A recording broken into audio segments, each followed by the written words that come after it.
우리는 히브리서를 수요일 저녁에 제가 말씀을 전할 때 함께 살펴보고 있습니다.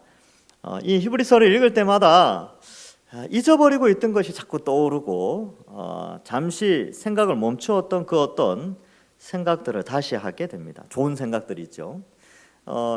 우리가 이 땅을 살아가면서 사실 눈에 보이는 것에 많이 영향력을 받게 됩니다. 그래서 우리의 삶 속에서 우리가 처한 가정과 직장과 또 주변에 있는 사람들에 의해서 우리는 그것을 바라보고 그것을 생각하며 내가 거기에 비추어서 자신을 바라보게 되는 것이죠. 그런데 이 히브리서를 읽으면 읽을수록요, 이 성경을 읽을 때마다 우리의 눈을 하늘 소망과 예수 그리스도께 자꾸 인도하게 됩니다. 그래서 우리가 세상을 바라보는 시각 때문에 잊어버리고 있었던 것을 성경을 통하여 하늘 소망과 예수 그리스도의 십자가를 바라보면서 잊어버렸던 그 어떤 것을 기억나게 한다는 것입니다. 그래서 히브리서를 읽을 때마다 이 수요일 때 이 말씀을 보는데 읽고 연구할 때마다 내가 이 부분을 또 놓치고 있었구나. 이 부분을 내가 또 잊어버리고 있었구나. 이 세상 바라보면서 이런 부분이 아주 중요한데 요거 잠깐 깜빡하고 있었구나 라는 것을 깨닫게 됩니다. 그래서 우리가 오늘 읽은 말씀도 마찬가지인데 3장과 4장은요 같이 묶어서 생각해 볼 수 있는데, 믿음 생활을 잘하고 있는데 믿음 생활 시작하고 환난과 어려움, 고난이 온다는 거예요. 그래서 우리가 생각해 볼 때는 하나님 우리를 건져주셨으면, 우리의 아버지 되시고 우리의 구원자 되시면 길이 잘 풀리고 뭔가 잘 해결돼야 되는데 그렇지 않다는 거예요. 근데 이 장면을, 이런 우리의 인생이 우리에게만 그렇게 다가온 것이 아니라 이미 과거에 출애굽 세대도 그러했다는 것이죠. 이 이집트에서 노예로 살고 있었는데 얼마나 억압을 받고 살았습니까? 얼마나 일이 고됐겠어요. 그런데 하나님이 자유롭게 해주시기 위하여 모세를 통하여 그들을 인도해 냅니다.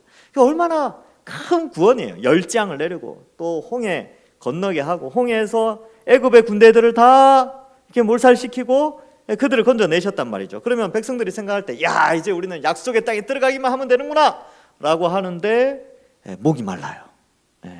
고기가 먹고 싶었어요. 그리고 또 어때요? 길이 또 험해요. 또 막상 또 들어갔더니만 더 정탐하고 왔던 애들이 보니까 땅은 너무 좋은데 거기 가나안 족속 키가 크고 막 거인족이 살고 있었다는 것이죠. 그러면서 원망하고 고난과 어려움 속에서 막 원망하고 그렇게 살았다. 참 특이하죠. 근데 그것이 역사에 반복되는 것처럼 우리도 예수님 믿고 나서 만사형통되고 모든 일이 황금길 꽃길만 열릴 줄 알았는데, 사실 예수님 믿고 나서 여전히 우리에게도 고난의 문제가 있다는 것입니다. 그래서 하나님의 약속은 미래적인 것이지만 당장 예수님 믿고 현실을 살아가는 자들에게 이 고난의 문제, 그리고 눈에 보이는 환경에 의해서 다가오는 인내의 문제들이 발생하면서 상당수의 사람들이 교회를 떠나가게 됩니다. 그리고 광야에서는 하나님을 원망하게 되어서 이 심판을 받게 되는데, 신약 시대 때는 그와 같은 자들은 심판을 받는 게 아니라 그냥 교회를 떠나버려요. 그래서 교회를 떠나는 것 자체가 이미 이 구원의 틀 안에서 벗어나는 것이기 때문에 심판에 이미 이르렀다라는 것과 같은 것이죠. 그러한 것들을 방지하기 위해서 지금 히브리서 기자가 이 1세기 굉장히 고통받던 이 그리스도인들에게 이 과거의 전례를 들어서 과거의 이 출애굽 세대의 예를 가지고 와서 지금 우리가 왜 신앙에 인내해야 하는가를 3장과 4장에서 설명해 가고 있다는 것입니다. 그래서 지난번에 이어서 계속 우리가 기억해야 될 것은 믿음이 중요한데, 이 믿음은 순종이라는 것과 항상 함께 한다. 그래서 참된 믿음이 있다면, 정말로 하나님을 믿는다면 하나님 뜻에 순종을 하게 되는데, 이 믿음이 없으면, 이 믿음이 없는 사람은 이 고난과 어려움 가운데서 순종하는 것이 아니고 원망과 불평과 다툼을 일으키게 된다라는 것을 나타내고 있습니다. 그것이 바로 이 출애굽 세대에서 그대로 다 보여준 것이죠. 우리도 마찬가지입니다. 하나님이 우리를 구원해 주셨고 영원한 안식이 있는 완성될 하나님 나라를 소망하며 구원해 주셨지만 또한 거친 광야와 같은 신앙의 인생길을 걸어가게 하신 것이지요. 그러할 때 우리가 신앙생활하면서 고난의 때가 있는데 이 3장과 4장의 내용은 우리에게 상당한 위로의 말씀과 함께 경고의 말씀도 함께 하면서 우리의 신앙을 바로 교정시켜주는 그런 역할을 하게 됩니다. 1절과 2절에 보시면 이제 그러므로 우리는 두려워할지니라고 기록되어져 있지요. 왜 두려워합니까? 과거의 전례를 비추어서 이 예수 그리스도의 십자가 복음을 믿지 않고 순종하지 않는 자들이 받았던 이 받을 심판에 대해서 과거의 예를 가지고 와서 설명을 하는데 다 심판을 받았다. 그러니까 두려워해야죠. 예수 그리스도의 십자가 복음을 믿지 않는 자들이 받을 심판들을 생각하면 두려워해야 한다는 것입니다. 그래서 어떻게 보면 과거 출애굽 광야 세대가 우리 시대의 반면교사, 타산지석 이렇게 표현할 수도 있죠. 반면교사가 되어서 우리에게 주는 교훈이 있다는 것입니다. 그래서 고린도전서 10장 3절 이하에도 이런 내용이 나옵니다. 다 같은 신령한 음식을 먹으며 다 같은 신령한 음료를 마셨으니 이는 그들을 따르는 신령한 반석으로부터 마셨음에 그 반석은 곧 그리스도시라. 그러나 그들의 다수를 하나님이 기뻐하지 아니하셨으므로 그들이 광야에서 멸망을 받았느니라.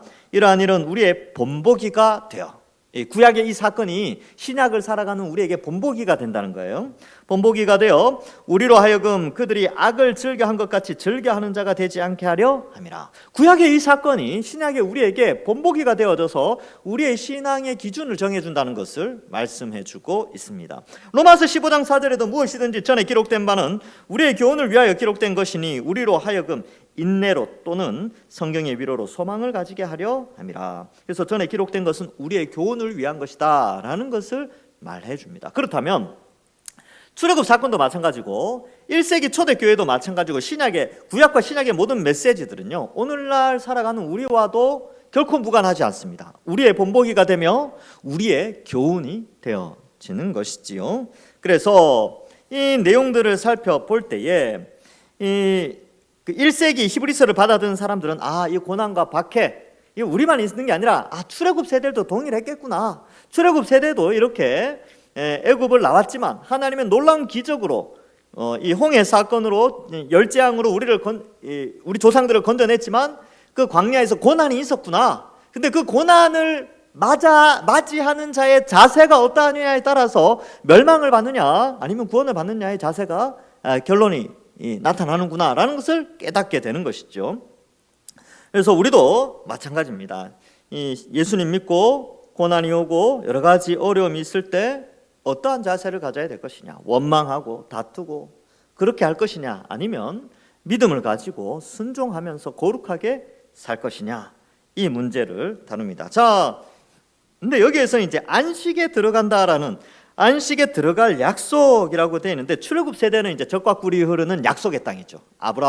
조상 아브라함에게 약속하셨던 그 가나안 땅에 들어가는 것을 이제 안식의 소망을 이제 품고 그 안식을 소망하며 들어가게 되는 것이죠. 신약 시대를 살아가는 우리는 어떻습니까?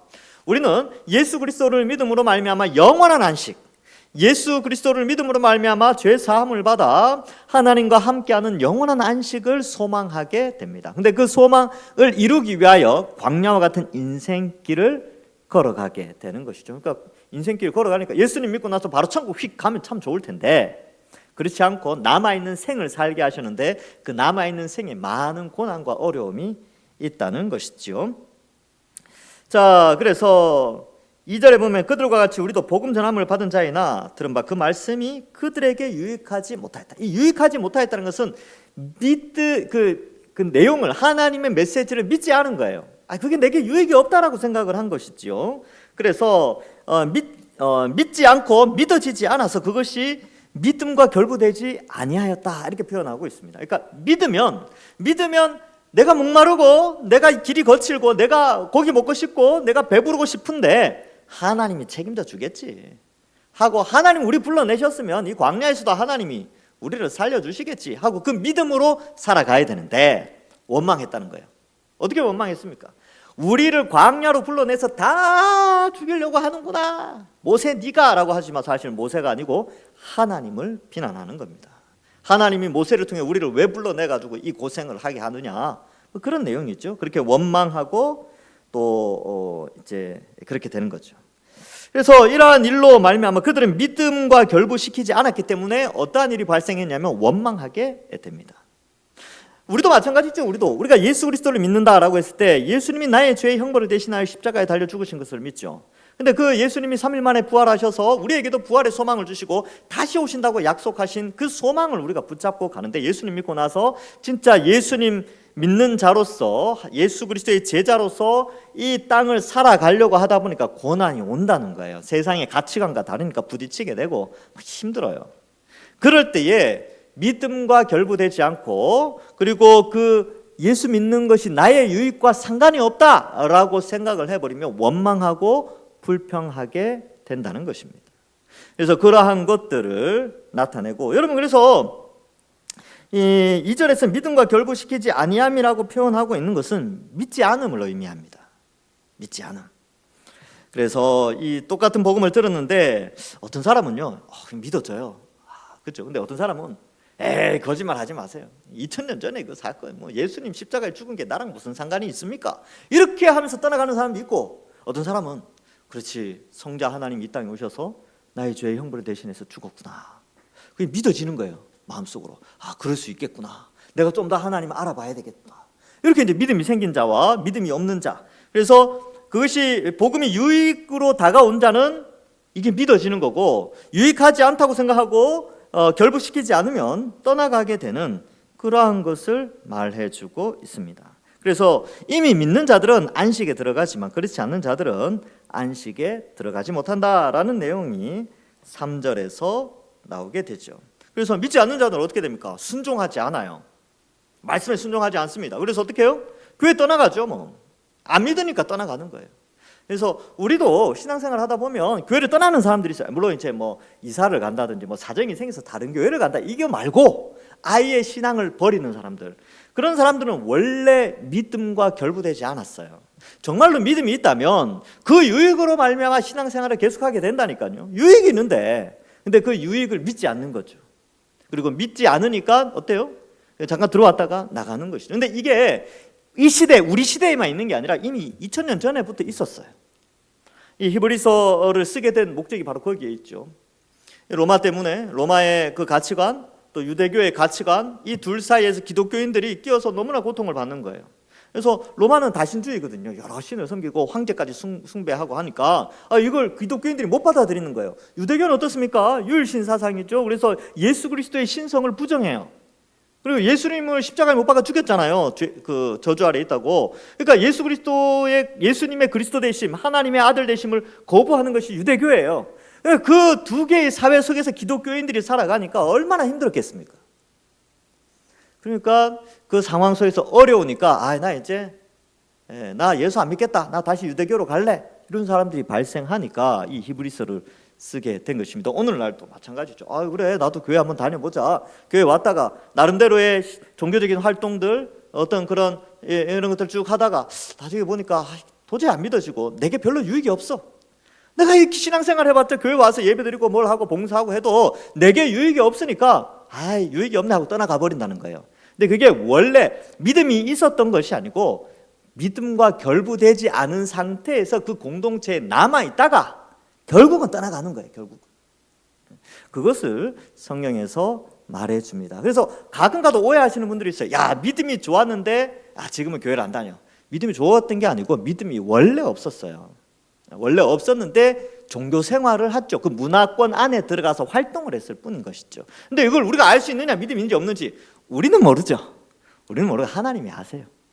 내가 종교 생활을 하는지 믿음 생활을 하는지는 하나님만이 아시고 인간이 함부로 판단할 수 있는 부분은 아닙니다. 그러나 떠나가는 상황 그 자체에 대해서, 신앙을 버리는 그 자체에 대해서는 믿음이 없다라고 성경은 말씀하고 있습니다. 근데 이제 타교단에서는 이렇게 말해요. 타교단이나 정말 이게 성경적으로 좀 옳지 않은데, 예수님 믿었지만 다시 지옥 갈 수 있다, 이렇게 주장하는 사람들이 있어요. 여기 봐라, 히브리서 보면 한번 빛을 비추음을 받았는데 나중에 그 빛을 버리는 거 아니냐, 구원 받았는데 지옥에 가는 거다 이렇게 주장하는 것이 있는데, 오늘 이 내용을 보면은 그것이 믿음이 있었는데 그 믿음을 버린 것이 아니고 원래 믿음과 결부되지 않았다. 이스라엘도 그랬다는 거죠. 그러니까 이 출애굽할 때 그 출애굽기를 살펴보면 이스라엘 사람들이 나오지만 중다한, 옛날 개역 한글판에 보면 중다한 잡족이 섞여서 나왔다고 돼 있어요. 그들도 다 열재앙 속에서 구원받았고요, 홍해를 다 같이 건넜다니까요. 근데 어때요? 나중에 반역하는 일에 앞장서게 됩니다. 그리고 다 멸망을 받아요. 그러한 상황 속에서 믿음과 결부되지 않은 자들은 멸망을 받게 된다 라는 것을 말해주고 있습니다. 자, 그래서 여러분 이 3절에 나오는 구절은 시편 95편 10절과 11절에 나오는 내용인데, 거기에 이렇게 기록되어 좀 자세하게 보면, 내가 40년 동안 그 세대로 말미암아 근심하여 이르기를 그들은 마음이 미혹된 백성이라 내 길을 알지 못한다 하였도다. 그러므로 내가 노하여 맹세하기를 그들은 내 안식에 들어오지 못하리라 하였도다. 그래서 여기 보면 마음이 미혹되었기 때문에 안식에 들어오지 못한다. 이 마음이 미혹되어서 길을 알지 못하는 것이 믿음과 결부시키지 않은 거예요. 믿지 않았다는 것이죠. 그들은 그 하나님을 믿은 것이 아니라 바로 이 자기를 중심으로 해서 자기에게 유익이 있느냐 없느냐 이 판단으로 늘 움직였다는 것이죠. 그래서 교회를 또 그 공동체를 떠나가게 됩니다. 여러분 그 출애굽 세대가 왜 하나님을 원망했냐면 배고픔 때문에, 목마름 때문에, 또 두려움 때문에. 저기 아낙 자손이 있으니까 두려워가지고 하나님 원망했거든요. 그러니까 이러한 이 배고픔과 두려움과 힘든 것, 목마름 이런 것들 때문에 결국은 하나님을 원망했는데, 오늘날 교회 안에 있는 사람들이 어떻게 교회를 떠나갑니까? 주로 왜 신앙생활 안 해요? 저번에는 이제 돈 때문에 많이 안 하죠. 돈 벌려고 많이. 그러니까 뭐랄까, 내게 유익이라는 기준을 돈에 두니까 이게 돈 때문에 신앙을 버리는 사람들이 꽤 있습니다. 두 번째로는 빵 때문에 버리는 사람도 있어. 빵 때문에. 이게 뭐냐 하면 어릴 때 갔더니만 나한테 빵 안 주더라. 그래서 그 뒤로 교회를 안 나가. 뭐 이런 사람들. 그리고 교회 안에서 뭐 이렇게 상처받았어 이런 사람들 있죠. 그러니까 이게 뭐냐면 결국은 예수 그리스도의 십자가 형벌 대속의 복음을 믿는다면 그런 작은 것들도 충분히 극복해낼 수 있는데, 그 십자가를 바라보는 것이 아니라 늘 자기를 바라보는 거예요. 내게 유익이 있느냐 없느냐에 의하여서 신앙생활 활동을 하느냐 안 하느냐를 결정하게 되는 것이죠. 근데 이 신앙이라는 게, 그래서 오늘날에는 이러한 돈이나 자신의 유익이나 자신의 욕심 때문에 믿지 않고 순종하지 않는 결과로 가는데, 그들은 안식에 들어가지 못한다. 이것을 경고하고 있습니다. 그래서 이러한 부분들을 볼 때에 우리가 예수님 믿고 좀 추구해야 될 방향성이 미래적인데, 그 미래적인 소망의 중심에 뭐가 있냐면 안식이 있어요. 안식. 참 안식이 있는 것이죠. 근데 어떤 상태로 안식하느냐? 그래서 이제 쭉 흐름을 보면 지금의 이런 몸이 아닌 예수 그리스도와 같이 부활의 몸으로, 죽지 않고 쇠하지 않고 아프지 않은 몸으로, 고통 없는 고난 없는 그러한 몸으로서 영원히 안식을 누리는. 제가 이제 자꾸 이야기하는 게 연휴 개념 자꾸 설명하잖아요. 연휴 때 얼마나 좋습니까? 연휴가 10일, 우와, 올 추석 10일이었죠. 그래서 막 사람도 참 즐거워했어요. 근데 연휴가 영원해요. 얼마나 좋습니까? 그러니까 영혼으로 영원한 게 아니라 육체를 가지고 영원히 안식, 휴식을 취하는 것이죠. 그래서 그러한 것이 우리에게 남아 있다는 것이죠. 근데 이 3절 뒷부분에 보면 세상을 창조할 때부터 그 일을 이루어지느라, 그러니까 그 일이 뭐냐? 그 일. 세상을 창조할 때부터 그 일이 이루어졌느니라라고 하는데, 그 일이 뭐냐면 뒤에 나오는 안식과 관련되어져 있습니다. 그래서 그 일은 하나님이 세상을 창조하신 후 창조의 일을 마치고 제7일째 쉬신 것을 가리키고 있습니다. 그래서 히브리서 저자는 이를 통하여서 하나님의 안식이 단순히 육체적 휴식을 넘어서 이 신약 시대에는 구속과 구원과 땅의 완전한 회복, 새하늘과 새 땅이 완성되는 의미로 이 안식의 개념을 쓰고 있다는 것이죠. 그래서 하나님이 6일 동안 창조하시고 7일 쉬었듯이 예수 그리스도를 통하여, 말씀이신 예수 그리스도를 통하여 이 세상을 재창조하시거든요. 인간을 새롭게 하시고 만물을 새롭게 그리스도를 중심적으로 통일시킵니다. 경륜을 이루어, 예수 그리스도를 중심으로 세상을 정리를 해 나가요. 에베소서 할 때 제가 경륜 이야기했죠. 책장이 무너졌는데 그 무너진 책장을 세워서 책장을 다시 정리하는 것이 경륜이라는 단어를 설명할 때 쓴다 그랬어요. 근데 죄로 말미암아 세상이 무너졌지만 예수 그리스도의 십자가 형벌대속의 복음으로 하나님이 그 책장을 정리하듯이 세상을 정리해 나가고, 그 정리가 끝나는 날 역시 안식할 때가 있다는 겁니다. 창조 후에 7일째 안식한 것처럼 세상이 정리되어지고 예수 그리스도로 말미암아 재창조되어진 세상이 나중에 안식할 때가 있는데, 그 안식에 우리가 들어가게 된다라는 것을 말씀해주고 있는 것입니다. 그래서 그 일이 이루어졌느니라, 이 표현은 하나님이 안식하셨듯이 이제 우리도 안식할 날이 남아있다라는 것을 말씀해주고 있습니다. 창세기 2장 3절에 보면요, 하나님이 그 일곱째 날을 복되게 하사 거룩하게 하셨으니 이는 하나님이 그 창조하시며 만드시던 그 모든 일을 마치시고 그날에 안식하셨습니다. 여기 중요한 것은 거룩하게 하셨으니, 이게 중요하죠. 여러분, 안식에 동참하는 자는 거룩하게 된 자가 안식에 동참하게 됩니다. 죄 있는 자는 안식에 들어갈 수 없죠. 그래서 이 약속의 땅도 마찬가지입니다. 구약의 출애굽 세대도 약속의 땅에 들어가는데 그 땅에 들어가려면 거룩해야 돼요. 그래야 안식을 누릴 수 있는데 거룩하지 못하였습니다. 그래서 원망하고 불평하면서 멸망당하죠. 들어가서 안식을 누려야 되는데 그 들어간 사람들도 거룩하지 못했어요. 사사기 시대가 바로 시작되죠. 요수아가 죽고 나서 어땠습니까? 계속 전쟁이 있고 기근이 있고, 기근이 완전 엄청 나가지고 나오미가 그 남편이랑 두 아들 데리고 가잖아요. 기근 때문에 가는 그 사사 시대가 그만큼 완전한 안식을 주지 못했다라는 것을 말해주고, 사사기 보면 전쟁이 계속돼요. 안식이 없죠. 왜 그러냐면 그들이 거룩하지 않았습니다. 그래서 이 하나님의 안식에는 거룩의 조건과, 거룩이라는 용어와 안식이 함께 가는데, 이 안식에 참으로 들어갈 자는 거룩해야 돼요. 근데 예수 그리스도의 십자가 형벌 대속의 복음으로 우리가 이제 거룩해졌잖아요. 그래서 우리는 그 예수님을 믿음으로 말미암아 죄 사함을 받아 의인이 되어 거룩함으로 이 안식에 들어갈 소망이 생긴 겁니다. 근데 그 내용을 우리에게 가르쳐 주고 있는 것이죠. 그런데 그 예수 그리스도의 십자가를 믿지 않는 자는 거룩하지 않기 때문에 그 안식에 들어갈 수 없다라는 것을 말해주고 있습니다. 그러면 믿음이 있으면요, 순종해서 고난이 있어도 참아요.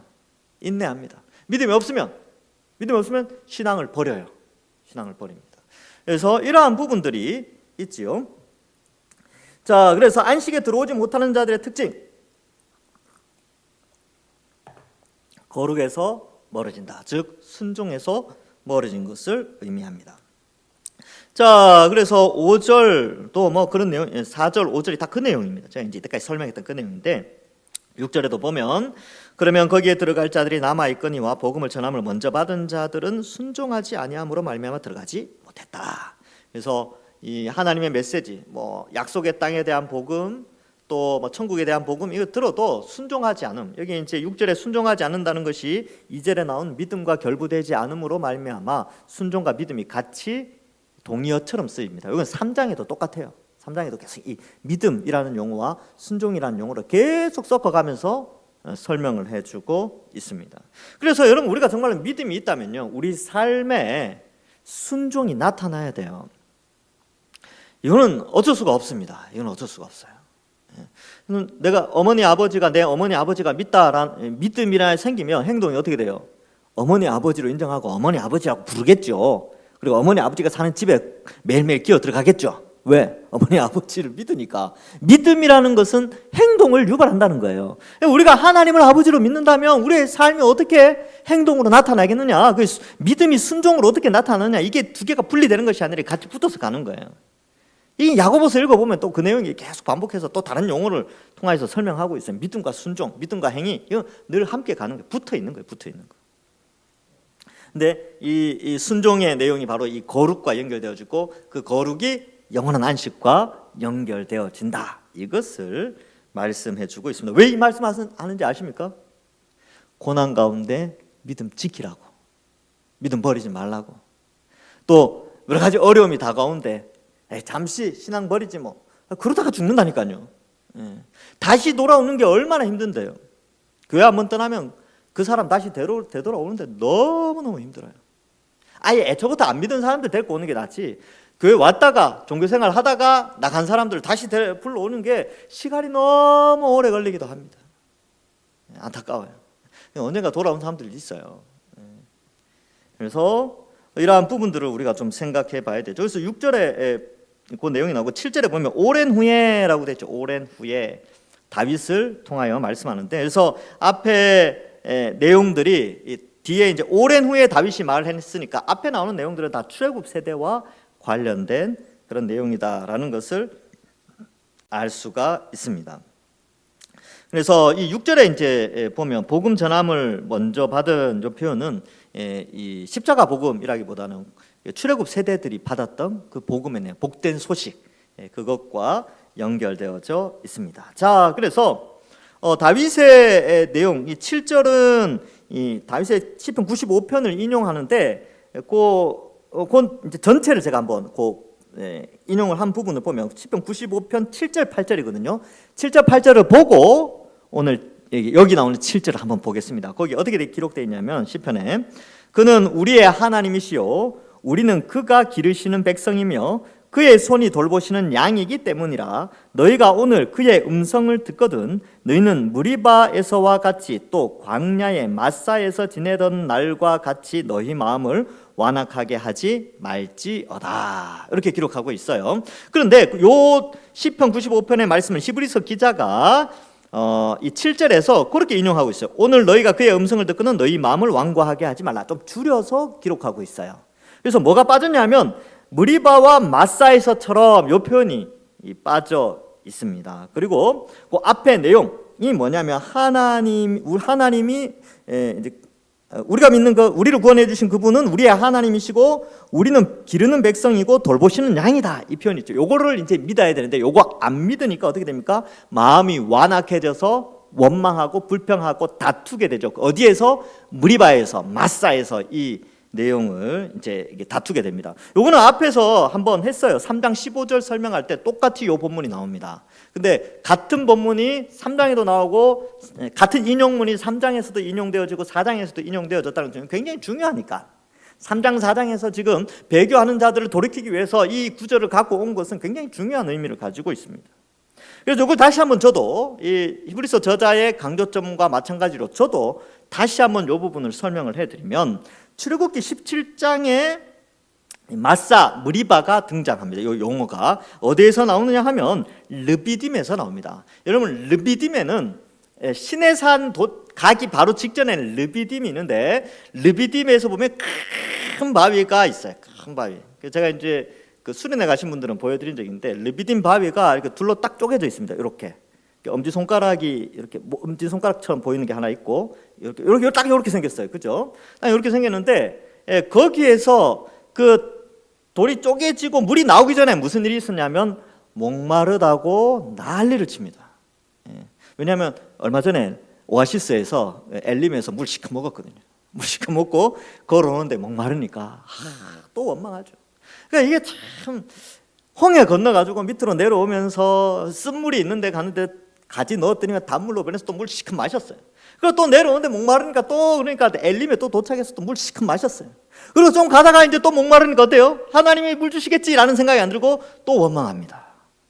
너 때문에 우리가 여기 와서 목말라 죽게 되었다고 모세를 비난하고 하나님 원망하고 그랬죠. 근데 이제 그때는 모세가 짠 가르치니까 이제 바위가 쫙 깨져서 거기서 물이 쫙 엄청나게 큰 바위예요. 엄청나게 큰 바위에서 물이 흘러 나오게 되죠. 지금도 거의 물 흘러 나온 흔적이 있습니다.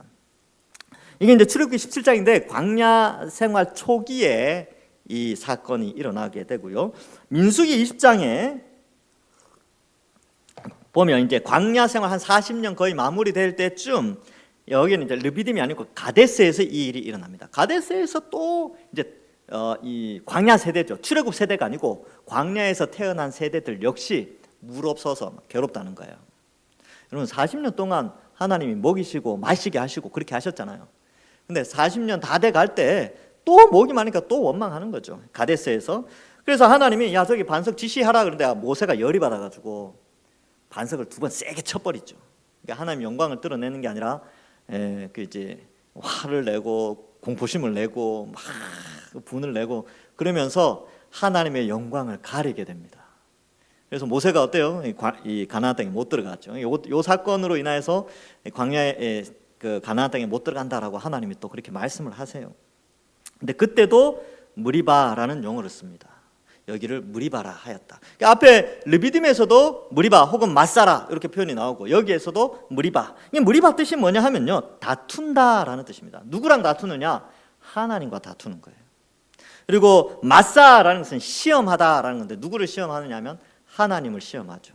겉으로 표현은 모세를 시험하고 모세와 다투는 거지만 결국은 하나님과 다투고 하나님을 시험하게 되는, 그것처럼 완악하게 하지 말라는 거예요.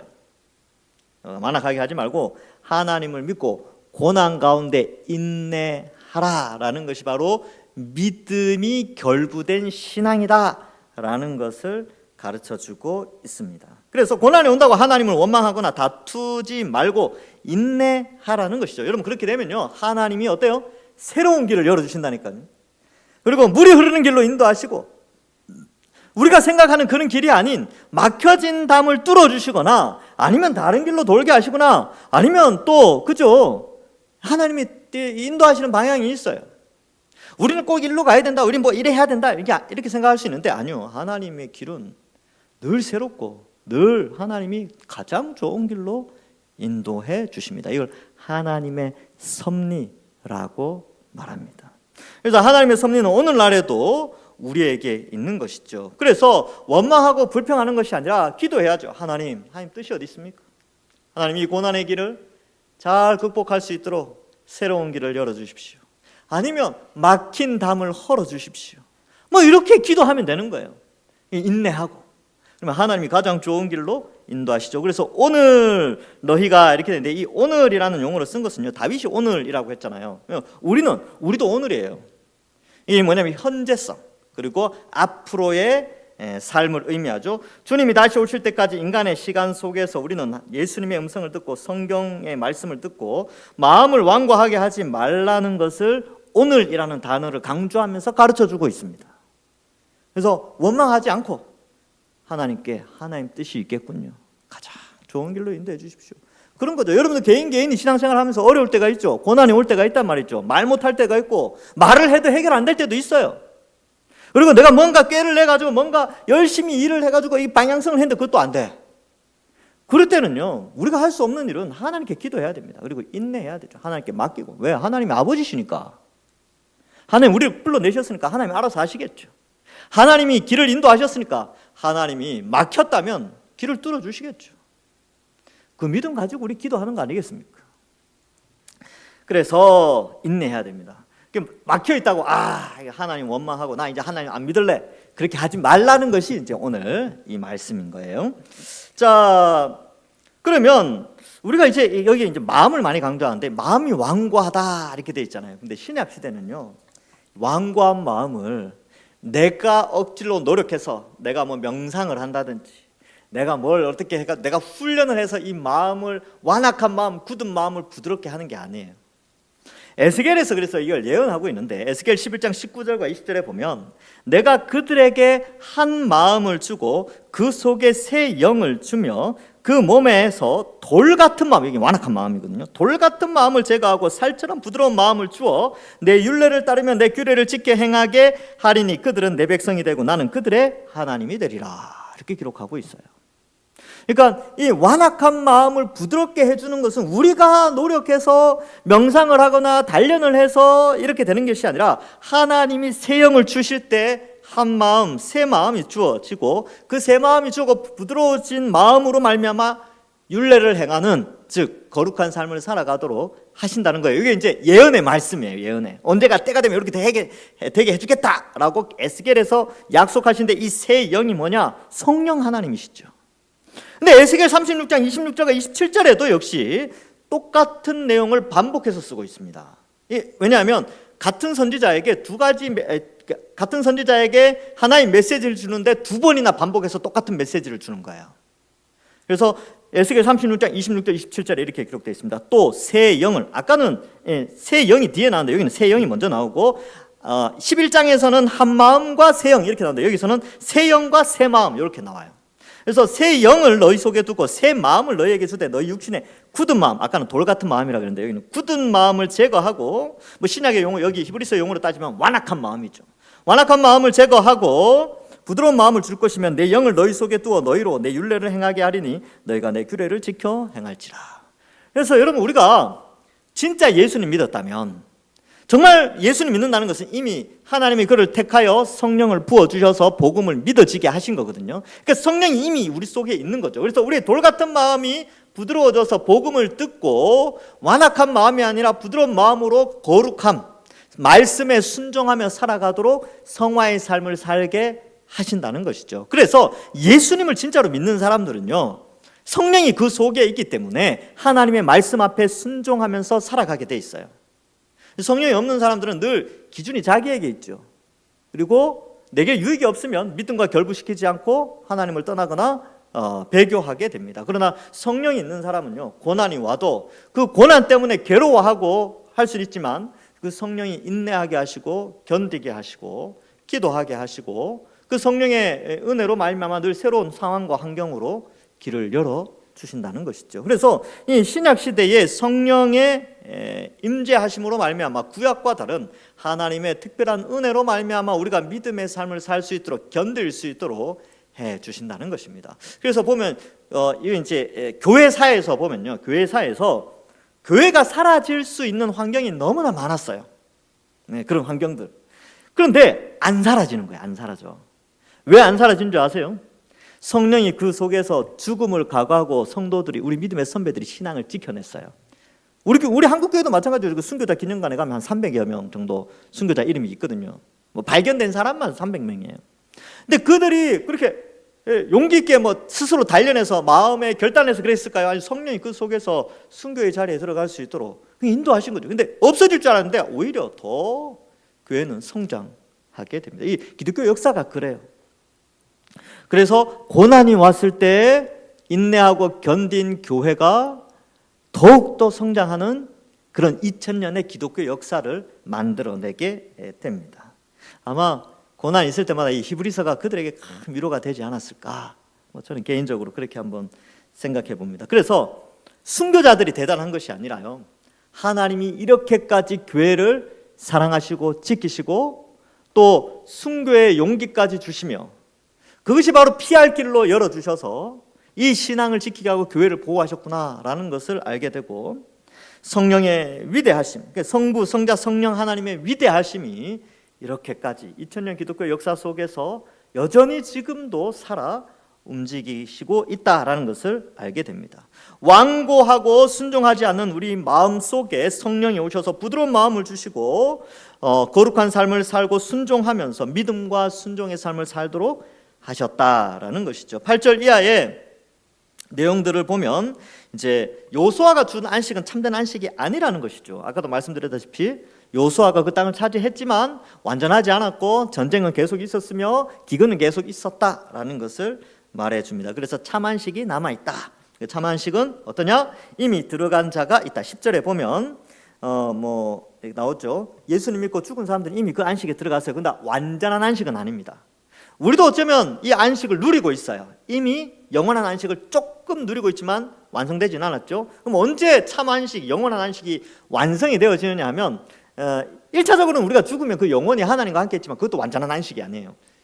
예수님의 재림으로 말미암아 영혼이 육체를 가지고 새하늘과 새 땅에서 영원한 연휴, 하나님이 다스리는 완전한 하나님 나라의 백성으로 있을 때에 이제 영원한 안식을 누리게 된다. 그 안식이 있으니까, 그 소망이 있으니까 견디라, 이것을 우리에게 말씀하고 있습니다. 그래서 신앙 쉽게 포기하지 말고 그냥 양다리 걸치듯이 이쪽 한 번은 세상처럼 살다가 또 이제 하나님한테 가볼까 이렇게 하는 게 아니라 늘 주를 향해서 마음을 열심을 가지고 신앙생활하는 그런 우리가 되어야 하는 것이죠. 말씀을 맺습니다.